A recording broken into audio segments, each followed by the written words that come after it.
What's up, everybody? It's me, Izzy, and today you're going to help me solve a mystery. The case of the mysterious envelope. Bum, bum, bum. What do you think it is? Is it a thank you gift, a prank, a peace offering? Actually, peace is what we're talking about today. Peace is proving you care more about each other than winning an argument. But that doesn't get me any closer to finding out what's inside this package. I feel like I should be wearing gloves for this. Yeah, I probably should.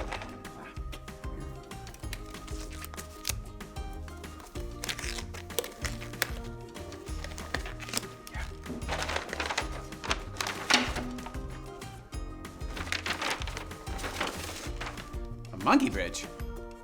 What's a monkey bridge? I got a few twigs, I got some sticks and string, but no instructions. That's another mystery.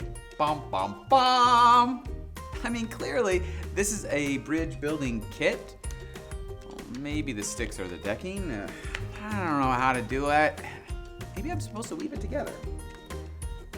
It doesn't make any sense. I gotta get creative. I gotta think outside the box to find a solution. Actually, that's exactly what someone in today's story did. Now I have to figure out how to build a monkey bridge. Inspired by the book of 1 Samuel, chapter 25. God had promised David would be king, but for now, King Saul ruled Israel. David lived his life on the run, followed by a group of misfits who had become friends and servants. One day, they arrived in the desert of Paran, near the land of a wealthy man named Nabal, who owned 3,000 sheep. We'll set up camp here, man. At first, Nabal's servants didn't know what to think. Too many strangers around these parts. We've had food and sheep go missing. But David's men were honorable. They didn't try to steal from the shepherds. In fact, David protected Nabal's shepherds from any harm. Stay as long as you like, my friend. About time for sheep shearing, isn't it? Oh, yes. Nabal will hold a grand feast when it's all over. Your men have helped us, so they should share in the celebration.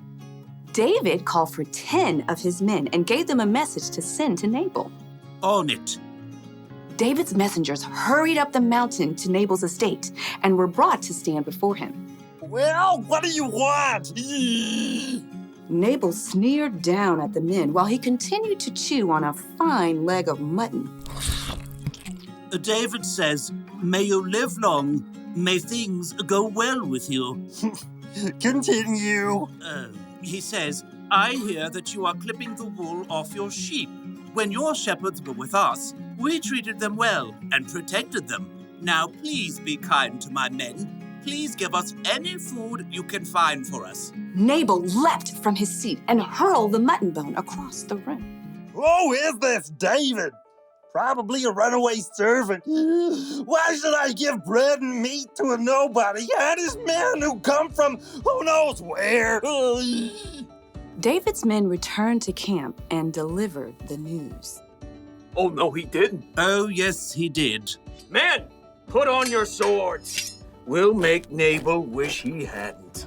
At no time at all, David and 400 of his men were marching up the mountain to confront Nabal. It seemed there was no stopping a battle. But Nabal's wife, Abigail, was far wiser than her husband.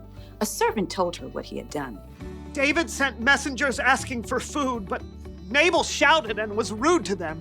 Go on. The whole time we were near them, David's men were good to us. They were like a wall, keeping us safe. You've got to do something now, or terrible trouble will come. There's no time to waste. Abigail quickly directed her servants to gather supplies and put them on donkeys. 200 loaves of bread, Check. 5 sheep, Check.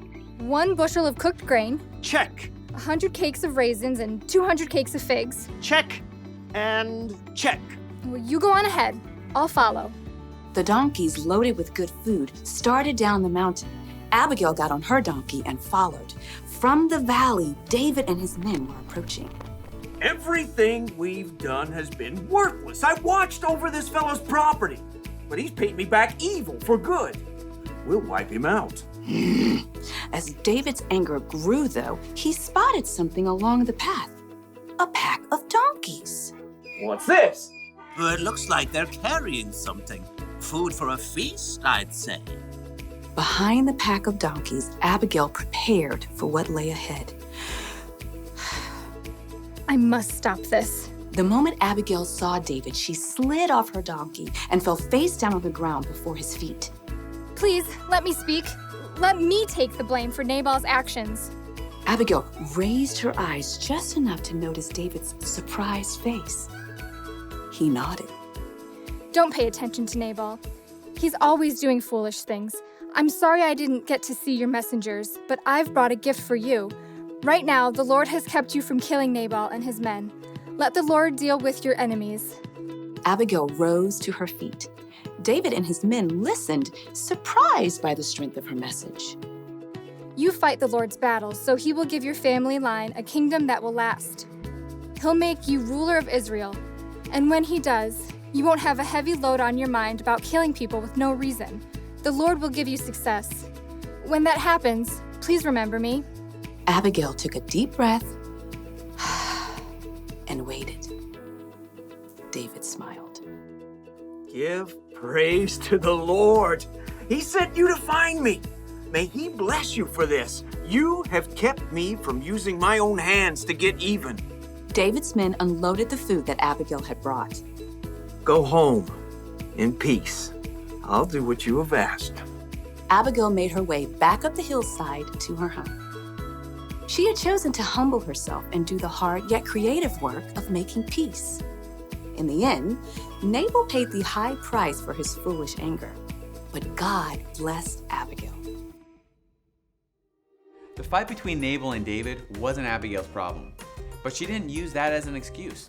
She got involved, acted fast, and then found a creative solution. You see, just because something isn't your problem doesn't mean you can't get involved. God has given each and every one of us unique ways and talents to seeing things. So if you see people in a fight and you're the only one who can make peace, you should probably help them solve that mystery. Jesus showed how important making peace was to him when he gave his life on the cross. We can make peace with others by being part of the solution. You can help calm an argument between two people by making them laugh. You can suggest solutions to problems that others might not see. Or if a fight looks maybe too dangerous, you can go find a grown-up to help you make peace. The one thing to remember today is, you can show you care about others by being part of the solution. So this week, be on the lookout for creative ways to build bridges between people in your small part of the world. I'm gonna have to get pretty creative myself. Here's what the bridge is supposed to look like. Mystery solved. You know, if the bridge was full size, I could cross an entire canyon on one thin rope. But first I'd have to solve the mystery of the fear of heights. Bum, bum, bum. See you next time.